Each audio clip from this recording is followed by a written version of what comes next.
मोअज़्ज़ज़ नाज़रीन, अस्सलामु अलैकुम व रहमतुल्लाहि व बरकातुहू। उम्मीद है आप सब बख़ैर होंगे। एक सवाल ये किया गया है कि काहिनों, पंडितों और गैर मुस्लिमों के पास जाकर के तावीज़ लेना, मंत्र पढ़वाना कैसा है। इंशाअल्लाह इस सवाल का हम सही तरीके से जवाब देने की कोशिश करेंगे। वीडियो पसंद आने की सूरत में लाइक करें, कमेंट करें और चैनल को सब्सक्राइब कर दें। तो नाज़रीन, जवाब से पहले हम आपको ये बता दें कि हर मुसलमान को चाहिए कि अपने छोटे छोटे मसाइल में अल्लाह तबारक व तआला की तरफ रुजू करे और अल्लाह तबारक व तआला से दुआ मांगे, क्योंकि अल्लाह रब्बुल इज़्ज़त इरशाद फरमाता है कि जब मेरा बंदा छोटे छोटे मसाइल के लिए मुझसे दुआ करता है तो मुझे रब होकर हया आती है कि उसके हाथों को खाली लौटा दूँ। तो इससे हमें ये समझ में आता है कि अल्लाह तबारक व तआला से अगर हम दुआ करेंगे, आज न सही कल सही, हमारी दुआ ज़रूर कबूल होगी और हमारे मसाइल हल हो जाएंगे।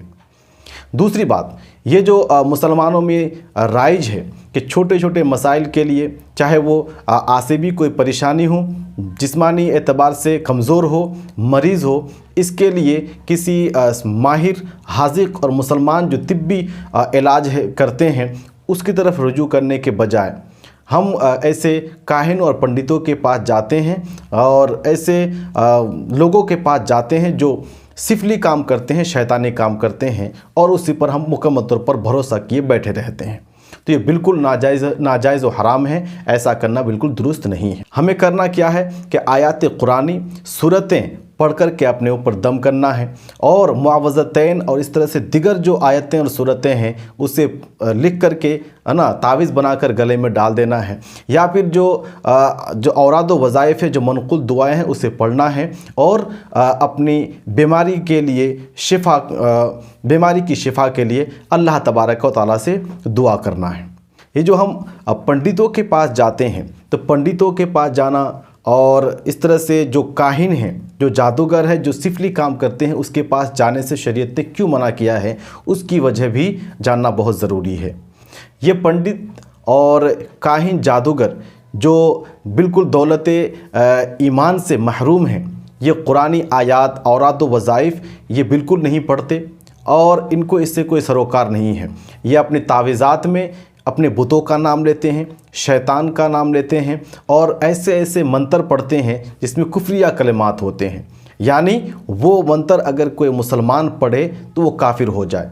तो ऐसे मंत्रों से और बुतों के नामों से और शैतान की मदद से भला इंसान की मदद कैसे हो सकती है, इंसान कैसे शिफा पा सकता है। इसलिए हर मुसलमान से गुजारिश करूंगा कि ऐसे काहिनों और जादूगरों, गैर मुस्लिम पंडितों के पास बिल्कुल ना जाएं और उनसे जो झाड़ फूँक किया गया है, जो तावीज़ ली गई है, उसे कहीं दूर फेंक दें और उसको गले में बिल्कुल ना रखें और उसे ज़रिया शिफा और ज़रिया निजात भी ना समझें।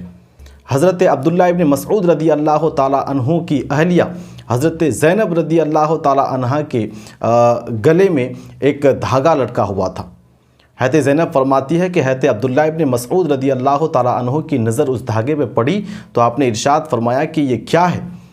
तो हज़रत ज़ैनब कहती है कि ये धागा है जो मेरे लिए मंत्र कह करके इसमें दम किया गया है।